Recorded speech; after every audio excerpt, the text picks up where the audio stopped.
Film की शुरुआत में हम वीरान जंगल में भागती हुई एक लड़की को देखते हैं। वो घबराई हुई थी, ऐसे जैसे कोई उसके पीछे पड़ा हो। एकदम से हमें वहाँ फायरिंग की भी आवाज सुनाई देती है और गोलियां लगने की वजह से वो लड़की जंगल में ही गिर जाती है और सीन यहीं से कट होकर हमें इस लड़की के पास की कहानी दिखाई जाती है। इस लड़की का नाम है जूली, जो इस मूवी की मेन कैरेक्टर भी है। ये 2 माह पहले की बात है जब जूली को सड़क पर गलत गाड़ी चलाता देख एक पुलिस ऑफिसर रोक लेता है। पुलिस ऑफिसर डेविड था, जो जूली की खूबसूरती को देखते ही उसे पसंद करने लगा। वो उसे कोई भी सजा देने के बजाय बस उसे अगली बार के लिए वार्न करता है और यहाँ से चला जाता है। और इस सब के दौरान भी हमने देखा था कि वो जूली से काफी हंसी मजाक भी कर रहा था। खैर, अब जूली यहाँ से चली जाती है अपने होटल पे, जहाँ वो पार्ट टाइम वेट्रेस का काम करती थी। यहाँ के लोग जूली को बहुत ही ज्यादा पसंद करते थे क्योंकि उसकी फ्रेंडली नेचर थी। यहाँ की रेगुलर कस्टमर, जिसको जूली बहुत ज्यादा पसंद थी, वो उसे $50 की टिप भी देती है।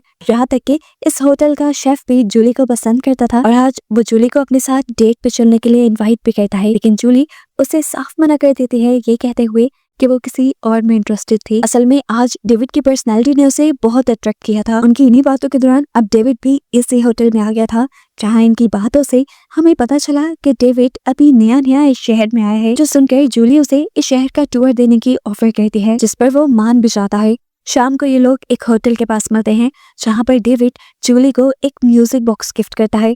ये लोग जब बार के अंदर गए तो वहाँ पर शेफ भी आया हुआ था, जो बस बार बार जूली को घूर ही रहा था, जो चीज अब डेविड ने भी नोटिस कर ली थी। बाहर से बाहर आकर वो जूली से पूछता है, कौन था वो, तुम्हें घूर क्यों रहा था, क्या तुम उसमें पहले इंटरेस्टेड तो नहीं थी? ये सुनकर जूली से क्लियर कर देती है, नहीं, हमारे दरमियान ऐसा कुछ नहीं है, बस वो मेरा एक क्लिक है और वो मुझे ऐसे क्यों देख रहा था मैं ये बात नहीं जानती। उसकी इस तरह बात करने पर डेविड भी थोड़ा ऑकवर्ड हुआ और बोला, मैंने ये सब इसलिए पूछ लिया क्योंकि मैं बस थोड़ा सा इनसिक्योर हूँ। मैं पहले भी एक रिलेशन में रह चुका हूँ, लेकिन मेरी गर्लफ्रेंड ने मुझे धोखा दिया था और अब मैं नहीं चाहता कि मेरा ये रिलेशन भी खराब हो जाए। कुछ दिन यूं ही गुजरते रहते हैं, ये लोग आपस में मिलते रहते हैं और आखिर एक दिन जूली फैसला कर लेती है डेविड को अपनी मॉम से मिलवाने का। इसीलिए वो अपने घर उसे डिनर पे इन्वाइट करती है। डेविड की फ्रेंडली नेचर और पर्सनैलिटी ने जूली की मॉम को भी इम्प्रेस कर दिया था। यहाँ पर डेविड जूली की मॉम से उसे एक दिन शहर से बाहर ले जाने की परमिशन भी मांग लेता है। शहर से बाहर एक छोटे से टाउन में उनका एक फैमिली कैबिन था, जो एक बहुत प्यारी जगह थी। यहाँ आने पर जूली और डेविड के दरमियान में डेविड के बचपन की बातें होती हैं। वो लोग बचपन की तस्वीरें भी देखते हैं और डेविड जूली को बताता है कि बचपन में ही उसके पेरेंट्स मर गए थे, जिसके बाद से उसे शेरिफ ने अडॉप्ट कर लिया था। यही बात करते करते वो अपने पुराने बिगड़े हुए रिलेशन के बारे में भी बात करने लग जाता है और ये सब करके वो बहुत ज्यादा उदास हो गया। लेकिन तभी जूली अपनी अच्छी नेचर से उसका मूड ठीक कर लेती है। खैर, अब ये लोग घर आ जाते हैं, दिन गुजरते हैं और फिर एक दिन हमें देखने को मिला कि डेविड चुपके से जूली के घर पे आकर बैठ गया। जूली जब घर आई तो उसे देखते ही डर गई। खैर, उसने यहाँ ज्यादा सवाल जवाब नहीं किए, लेकिन डेविड सीरियस था। डेविड ने यहाँ उससे कहा कि तुम अपने शेफ से बच कर रहो, मुझे उसके इरादे अच्छे नहीं लगते। ये सुनकर जूली हंसने लग जाती है और कहती है, अरे नहीं यार, तुम परेशान ना हो, वैसे ही ज्यादा सोच रहे हो। ये सुनने के बाद डेविड बिना कुछ कहे वहाँ से चला जाता है। अब अगले दिन हम देखते हैं कि जूली को उसकी फ्रेंड सुजैन ने अपने घर बुलाया था, क्योंकि उसने पार्टी में जाना था और उसकी बेटी घर पर अकेली थी। पूरा दिन उस बच्चे के साथ खेलते हुए जूली को पता ही नहीं चला कि दिन कब गुजर गया और फिर अचानक से दरवाजे पे नॉक हुई। जूली ने जाकर देखा तो वहाँ पर डेविड था, जो एकदम से ही उस पर गुस्सा होने लगता है। उससे कहता है, मैं तुम्हें कब से कॉल कर रहा था, तुमने कॉल क्यों नहीं उठाई? पता है मैं कितना परेशान हो गया, चलो तुम अभी मेरे साथ चलो और आइंदा के बाद मुझे बताए बगैर कहीं आना जाना। उसका ये बिहेवियर बातें जूली को बहुत अजीब लगी। तभी घर पर जूली की फ्रेंड भी आ गई, जिसे देखकर डेविड बिना कुछ कहे वहाँ से चला गया। सारी बातें जूली के फ्रेंड ने भी सुनी थी। अब जूली और जूली के फ्रेंड दोनों को ही डेविड का ये बिहेवियर खटकने लगा था। अगले दिन भी वो फोन पे यही डिस्कस कर रहे थे कि क्या जूली का इस रिलेशन में आने का फैसला गलत तो नहीं हो गया, कि तभी जूली को अपने घर पर डेविड की तरफ से रोज रिसीव होते हैं और वो अपना ख्याल बदल देती है। इस टाइम पर जूली को अपने कमरे से अजीब आवाज सुनाई देती है। कमरे में जाकर उसने देखा कि डेविड का दिया हुआ म्यूजिक बॉक्स उसके बेड के बिल्कुल दरमियान में रखा हुआ था और उसके हाथ में कोई लेटर भी था। जूली ने वो लेटर खोला तो उसमें लिखा था कि डेविड बैकयार्ड में है। ये सुनकर वो घबरा गई और फौरन बैकयार्ड में गई, जहाँ सच में डेविड था। अब जूली इस चीज से परेशान थी कि डेविड हमेशा बिना बताए क्यों आ जाया करता था। इससे पहले कि जूली उससे कुछ कहती, डेविड ही उससे माफी मांगने लग जाता है। उसका माफी मांगने का तरीका कुछ ज्यादा ही अजीब था। वो रेक उठाकर उसका मुंह जूली की गर्दन की तरफ कर देता है और बोलता है, मैं माफी मांग तो रहा हूँ, उसके बाद क्या चाहती हो तुम? प्लीज चलो ना, आज हम किसी डेट पे चलते हैं। जूली को ये एक इनविटेशन से ज्यादा धमकी लग रही थी, इसलिए वो डर कर वहां से अपने घर आ गई, जहाँ पर अब उसकी मॉम भी थी। वो अपनी मॉम को ये सारा किस्सा सुनाती है कि किस तरह डेविड ने उसके गले पे रेक रखकर उसे डेट पे जाने को कहा। ये सुनकर उसकी मॉम भी परेशान हो जाती है और डेविड के अंकल शेरिफ से बात करने का डिसाइड करती हैं। अगले सीन में दिखाया जाता है कि शेरिफ ने डेविड को अपने ऑफिस में बुलाया हुआ था। उन्होंने डेविड से पूछा, ये क्या सुन रहा हूँ मैं, तुम एक लड़की के घर बिना पूछे गए और उसे रेप से धमकी दी। डेविड ने जवाब दिया, अरे नहीं अंकल, मैं तो अपनी गर्लफ्रेंड को मनाने गया था। वो कुछ ज्यादा ही एग्जैजरेट करके आपको बता रही है। ये कहकर वो बाहर निकल जाता है। बाहर निकलते हुए हम उसके एक्सप्रेशन देख सकते थे, वो बहुत ज्यादा गुस्से में था। बाहर जाने पर उसके कलीग उसे कहते हैं, मैंने सुना है जूली की रिपोर्ट के बारे में, तुम उससे ज्यादा सर पे सवार ना करो, उसे अपने पे हावी करने की बिल्कुल जरूरत नहीं। उसकी बातों से साफ लग रहा था कि वो भी डेविड को पसंद करती है और उसके साथ रहना चाहती है। अब थोड़ी देर बाद जूली को अपनी फ्रेंड की बेटी को पिक करने जाना था स्कूल। जैसे ही वो स्कूल पहुंची तो थोड़ा लेट हो चुकी थी और वहां जाकर उसे अपनी फ्रेंड की बेटी कहीं नहीं मिली। ये देखकर वो घबरा गई और जोर से उस बच्ची का नाम पुकारने लगी। तभी वो बच्ची डेविड के साथ उसके सामने आ गई। जूली फौरन उसके हाथ से बच्चे का हाथ ले लेती है। यहाँ डेविड गुस्से में था। वो उससे कहता है, तुमने बहुत ही बेबुनियाद रिपोर्ट की है पुलिस में, तुम्हें क्या जरूरत थी ये सब करने की। ये सुनकर तो जूली की हवाइयां उड़ जाती हैं। उसे लग रहा था कि डेविड उसके साथ कुछ बुरा कर देगा। घबराकर वो बच्ची को लेकर अपनी गाड़ी की तरफ भागी और तभी यहाँ पर शेरिफ भी आ गए, जिन्होंने घबराई हुई जूली को देख लिया और पीछे उसके खड़े हुए डेविड को भी देख लिया। वो समझ गए थे कि डेविड ने जरूर उसे कोई धमकी दी होगी या कुछ बुरा कहा होगा, इसलिए वो डेविड को अब धमकी देते हैं कि तुम्हें जूली के पास आने की कोई जरूरत नहीं, तुम उसे छोड़ दो, ये सब अच्छा नहीं हो रहा। अंदर ही अंदर डेविड को इन सारी बातों से गुस्सा आ रहा था, लेकिन फिलहाल वो अपने अंकल के सामने सिर्फ हाँ में सर हिलाता है और वहाँ से चला जाता है। यहाँ जूली का भी पूरा दिन अब बहुत टेंशन में गुजरा था और ये सब उसके होटल में शेफ ने फील किया था। शाम को ड्यूटी के बाद शेफ होटल के बाहर उसे पूछता भी है कि क्या तुम्हें कोई परेशानी है जूली, लेकिन यहाँ जूली उसे कुछ नहीं कहती और घर जाने के लिए निकल जाती है। जैसे ही वो पार्किंग लॉट से अपनी गाड़ी निकाल रही थी तो एकदम से डेविड उसके सामने आ गया, जिसका साफ मतलब था कि वो जूली के ऊपर नजर रखे हुए था और उसने जूली को शेफ के साथ भी देख लिया था। वो जूली को गाड़ी से बाहर निकलने की धमकी देता है, लेकिन जूली को पता था कि अगर वो गाड़ी से बाहर निकली तो डेविड कुछ भी कर देगा। घबरा कर वो गाड़ी स्टार्ट करके घर आ गई और घर आते ही उसने ये सब अपनी मॉम को बताया कि किस तरह डेविड उसके पीछे था और पीछा करने के बाद उसने गाड़ी के सामने आकर उसे धमकी भी दी। ये सुनकर तो उसकी मॉम भी घबरा गई, उनको भी अब अपनी बेटी की जान खतरे में लगने लगी थी। वो फौरन इस चीज की भी रिपोर्ट डेविड के अंकल को करती हैं। शेरिफ भी इस चीज को इन्वेस्टिगेट करते हैं, लेकिन उन्हें पता चलता है कि डेविड तो पूरी रात अपनी एक कलीग के साथ था ड्यूटी पर, वो तो जूली के होटल के करीब भी नहीं गया और ऐसे अब उन्हें लगने लगा कि जूली सच में बढ़ा चढ़ाकर उन्हें चीजें बताती है। अब तो हमें भी ये फील हो रहा था कि शायद वो सच में जूली का ख्याल होगा, क्योंकि जूली बहुत ज्यादा डेविड से डर चुकी थी, इसलिए उसने डेविड को सर पे सवार कर लिया था। आधी रात को, दिन में, रात में उसे ऐसा ही लगता था कि डेविड कभी भी आएगा और उसे नुकसान पहुंचा देगा, लेकिन हर मर्तबा ये सब उसका वहम निकलता था। लेकिन एक दिन फिर सच में ऐसा होने लग गया। जूली को सबसे पहले अपने कॉलेज से मेल आई कि उसकी एप्लीकेशन उसी के कहने पर कैंसिल कर दी गई है। हालांकि उसने एप्लीकेशन कैंसिल करने की कोई मेल नहीं की थी, उस कॉलेज में पढ़ना तो उसका ख्वाब था। वो दोबारा भी एप्लीकेशन सबमिट कराने की कोशिश करती है, लेकिन पता चलता है कि वो एक मर्तबा कैंसिल हुई हुई एप्लीकेशन को दोबारा सबमिट नहीं करवा सकती। अभी वो इसी मसले से बाहर निकली थी कि उसे अपने ही नाम से बहुत सारी मेल्स आने लग गई और ये देखकर वो घबरा गई। इन सब चीजों को इग्नोर करते हुए जूली जब काम पे गई तो उसने देखा कि आज कस्टमर्स का भी उसके साथ बिहेवियर कुछ ज्यादा अच्छा नहीं था।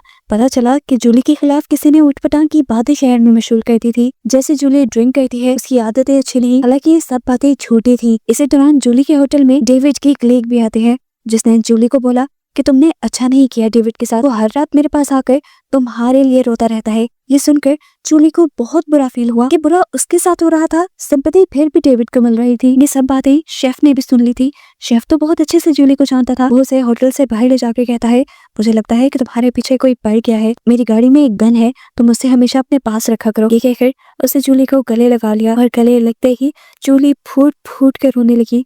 उसने भी अपना सारा डर अब शेफ को बता दिया था। जूली नहीं चाहती थी कि डेविड उसके साथ कुछ भी बुरा करे, वो अब और डेविड के साथ नहीं रहना चाहती थी। ये कहने के बाद अब वो फैसला करती है कि वो डेविड की सच्चाई का पता चला कर रहेगी। अपनी फ्रेंड के जरिए वो डेविड की एक्स गर्लफ्रेंड के घर का पता चलाती है और उससे मिलने के लिए जाती है। उस लड़की ने जैसे ही डेविड का नाम सुना तो नाम सुनते ही वो घबरा गई। वो तो अब दरवाजा खोलने को भी तैयार नहीं थी, जिससे जूली समझ गई कि ये लड़की नहीं गलत थी, डेविड ही गलत था। किस तरह डेविड ने इस लड़की की बुरी तस्वीर जूली को दिखाई थी। अब उदास जूली अपने घर जा रही थी कि एकदम से कोई उसका पीछा करने लगा। जूली को जब उसके बारे में पता चला तो तभी उस ट्रक ने उसकी कार को हिट कर दिया, पहले आगे से और फिर उसके साइड पे जाकर उसे कुछ इस तरह से हिट किया कि जूली की कार का जंगल में जाकर एक दरख्त से एक्सीडेंट हो गया। बाद में पता चला कि जूली का एक्सीडेंट करने वाला और कोई नहीं बल्कि डेविड ही था, जो आकर जूली को उसकी कार में से निकालता है और उसे धमकी देने लगता है वो अपने साथ एक शराब की बोतल भी लाया था, जिससे उसने पूरी गाड़ी में शराब डाल दी ताकि सभी लोगों को ये लगे कि शराब जूली ही पीती है और ये एक्सीडेंट उसके ड्रंक होने की वजह से हुआ है। यहाँ डेविड ने जूली को बता भी दिया था कि वो इसलिए ज्यादा गुस्से में है क्योंकि वो डेविड की एक्स गर्लफ्रेंड से मिलने गई थी। जबरदस्ती डेविड अब जूली को अपनी कार में बिठाए यहाँ से ले जाने लगता है। होप से जूली का बुरा हाल हो रहा था। सिचुएशन को कंट्रोल में करने के लिए जूली यहाँ डेविड से माफी मांग लेती है। डेविड उसकी बात का कोई जवाब नहीं देता। चलते हुए जूली ने रास्ते में 2 लड़कों को भी देखा जो उसी को देख रहे थे। जूली ने होठ हिलाकर उनसे हेल्प मांगने की कोशिश की, लेकिन लड़कों ने ज्यादा रिस्पांस नहीं दिया। थोड़ी देर बाद बेराने में डेविड ने गाड़ी रोक ली, जूली को गाड़ी से बाहर निकाला और यहाँ पर जूली को प्रपोज करने लगा। जूली जानती थी कि अगर उसने मना किया तो उसका अंजाम बहुत बुरा हो सकता था, इसीलिए वो हाँ कह देती है और ऐसा प्रिटेंड करती है कि जैसे इस टाइम उसे डेविड के साथ बहुत अच्छा फील हो रहा है। ऐसे ही प्रिटेंड करते करते वो चुपके से डेविड के पीछे गई। वो यहाँ से भागना चाहती थी, लेकिन डेविड ने उसे दूर जाते हुए महसूस कर लिया। जब तक वो पीछे मुड़ा तब तक जूली सड़क के दूसरे किनारे पर जा चुकी थी। ये देखकर डेविड ने गन निकाली। उसे गन निकालता हुआ देखकर जूली डर कर जंगल के अंदर भागने लगी और डेविड उसके पीछे पीछे। ये वही सीन है जो हमने मूवी के स्टार्ट में देखा था। भागते हुए ही डेविड ने गोलियां चलाना भी शुरू कर दी थी, जिसमें से 2 गोलियां जूली को लगी और वो वहीं बेहोश हो गई। ये देखकर डेविड उसके पास गया, उसे पाँव मारकर चेक किया कि कहीं वो होश में नहीं। जब वो उसे बेसुध देखता है तो वहां से चला जाता है बिना उसकी कोई मदद किए। घबराहट का निशान उसके मुंह पे भी नहीं था। पहले तो लगा कि जूली मर गई होगी, लेकिन वो मरी नहीं थी। थोड़ी देर बाद उसे होश आया। वो हिम्मत करके यहाँ से उठने की कोशिश करती है, लेकिन उससे उठा भी नहीं गया। शहर में दिखाया गया कि जूली के गायब होने की खबर पूरे शहर में फैल गई थी। उसकी एक्सीडेंट हुई गाड़ी तो जंगल के करीब से मिल गई, लेकिन उसकी बॉडी कहीं नहीं मिली, जिसे जानकर उसकी मॉम और बाकी लोग बहुत ही ज्यादा परेशान थे। इन्वेस्टिगेशन के लिए शेरिफ ने बाहर से एक इन्वेस्टिगेटर को भी बुलाया, जिसका केस सुनने के बाद ज्यादातर शक डेविड के ऊपर जा रहा था, क्योंकि डेविड ही सबसे ज्यादा जूली के करीब रहा था। ये बात उसने शेरिफ से भी कही थी, लेकिन शेरिफ का ख्याल था कि जूली हर चीज को एक्सैचुरेट करके इन्हीं बढ़ा चढ़ा के बताती थी। ऐसे में शेरिफ को डेविड पर बिल्कुल शक नहीं है। सिंकट होकर दोबारा हमें जूली को दिखाया जाता है, जिसके करीब से 2 शिकारी गुजरे थे। वो उनको मदद के लिए अपने पास बुलाना चाहती थी, लेकिन उसके अंदर अब बोलने की भी ताकत नहीं थी। यहाँ अब जूली को अपनी मॉम की याद आने लगी थी। यहाँ उसने अपनी जिस्म की सारी हिम्मत इकट्ठी की और आंखें खोली। उसकी आंखें खोलते ही दूसरी तरफ उसकी मॉम की भी बेचैनी बढ़ जाती है। फौरन उसने पुलिस स्टेशन में आकर इन्वेस्टिगेटर से कहा, मेरी जूली जिंदा है, मुझे बहुत स्ट्रॉन्ग फीलिंग आ रही है, उसे ढूंढे प्लीज। जूली की मॉम ने उसे ये भी कहा था कि जब मैं सो के उठी तो मुझे जूली की आवाज आ रही थी। ये बात अब डेविड ने भी सुन ली और वो फौरन उस जगह पहुंचा जहाँ पर उसने जूली को गोली मारी थी। वहां जाकर उसके होश ही उड़ गए, क्योंकि वहां जूली कहीं भी नहीं थी और उसे जूली का ताजा खून नजर आ रहा था, जिसका मतलब था कि जूली जिंदा है। वो अब जूली को ढूंढने लगा। जूली को ढूंढते हुए उसका सामना हो गया इन्वेस्टिगेटर से, जो डेविड से पूछता है, तुम यहाँ क्या कर रहे हो? आज तो तुम्हें अपनी टीम के साथ जाना था ना एक मिशन पर। जिस पर डेविड बिना घबराए से जवाब देता है, हाँ जाना तो था, लेकिन फिर मुझे जूली की याद आई। मुझे याद आया कि जूली को ये जगह बहुत पसंद है, इसलिए मैं उसे ढूंढने के लिए यहाँ चला। जो सुनकर इन्वेस्टिगेटर ने कहा, मैं ये एरिया पहले से कवर कर चुका हूँ और जूली को ढूंढना अब मेरी जिम्मेदारी है। डेविड आप टेंशन मत लें। इस मर्तबा डेविड को पहली मर्तबा लगा था कि अब वो जल्दी पकड़ा जाएगा। दूसरी तरफ हम पुलिस स्टेशन के अंदर उन दोनों बच्चों को देखते हैं जिन बच्चों को जूली ने हेल्प का इशारा किया था। पहले तो वो लोग डर गए थे, लेकिन पिछले 2 दिन में जूली के ना मिलने की वजह से उन्हें बहुत बुरा लग रहा था। उन्हें लग रहा था कि ये सब उनके इग्नोर करने की वजह से हुआ है, इसीलिए वो फैसला करते हैं पुलिस में सब सच बताने का। इनकी गवाही सुनने के बाद शेरिफ को ये यकीन हो गया था कि जूली के गायब होने के पीछे जरूर डेविड का ही हाथ है, और अब वो इस केस की इन्वेस्टिगेशन अपने हाथ में ले लेते हैं। और जब डेविड को इन्वेस्टिगेट करने के लिए उसके घर पे जाते हैं तो उसका घर अब लॉक था, यानी वो कहीं भाग चुका था। दूसरी तरफ हम देखते हैं कि इन्वेस्टिगेटर अब डेविड की एक्स गर्लफ्रेंड के घर गया था। केस की बिगड़ती सूरत हाल और डेविड के गायब होने से अब सबका शक जा रहा था डेविड पर ही। इन्वेस्टिगेटर डेविड की एक्स गर्लफ्रेंड से उसका कोई भी पता मांगता है, लेकिन वो तो डेविड का नाम सुनकर ही बहुत ज्यादा घबराई हुई थी। इन्वेस्टिगेटर के ये यकीन दिलवाने पे कि उसका नाम कहीं भी नहीं आएगा, वो उसे डेविड के फैमिली कैबिन के बारे में बता देती है, जो एक छोटे से टाउन में था। कैबिन का पता चलते ही इन्वेस्टिगेटर जूली की मॉम को खबर कर देता है, इसीलिए अब जूली की मॉम भी इन्वेस्टिगेटर के साथ जाने का डिसाइड करती है। सीन कट होकर हमें डेविड को दिखाया जाता है, जो सच में इस टाइम अपने कैबिन में था। तभी उसे अचानक अपने कैबिन में किसी अजीब सी चीज की आवाज सुनाई देती है। पास जाकर उसने देखा ये तो वही म्यूजिक बॉक्स था जो उसने जूली को गिफ्ट किया था। एक ही सेकंड में उसे पता चल गया कि जूली यहीं कहीं है। वो फौरन अपनी गन निकाल लेता है। इससे पहले कि वो जूली को ढूंढ पाता, पीछे से जूली रैक से उसके ऊपर ही हमला करके उसे बुरी तरह जख्मी कर चुकी थी। जख्मी कहते ही जूली तो छुप गई और डेविड दोबारा उसे ढूंढने लगा और तभी अचानक डेविड के दरवाजे पे नॉक हुई। बाहर शेरिफ आए थे। वो डेविड से कहते हैं तुम मेरे बेटे जैसे हो, मैं ये करना तो नहीं चाहता लेकिन मुझे तुम्हें अरेस्ट करना होगा। ये सुनते ही गुस्से में डेविड अपने हाथ में पकड़ी हुई गन से शेरिफ के ऊपर ही हमला कर देता है, जिससे शेरिफ भी अब जख्मी होकर वहीं गिर गए। गुस्से में डेविड अब अंदर आया जूली को ढूंढकर मारने के लिए, लेकिन एक और मर्तबा जूली ने बहुत ही चालाकी से पीछे से आकर उसकी गर्दन में चाकू घुमो दिया, जिससे भी वो मरा नहीं। गुस्से में जूली वहाँ पड़ी हुई हंटिंग गन उठा लेती है और यहाँ डेविड उससे कहता है मैंने जो किया मैं उसमें बिल्कुल भी शर्मिंदा नहीं, मैं तुम्हारे साथ ऐसा करता रहूंगा। इन बातों ने जूली का खून और खौला दिया था। जब उसने ये हंटिंग गन डेविड को मारने के लिए चलाई तो उसे पता चला कि इसमें गोली नहीं है और इसी गुस्से में वो अब उस गन को डेविड के सीने में स्टैब करते हुए उसे मार डालती है। जख्मी हालत में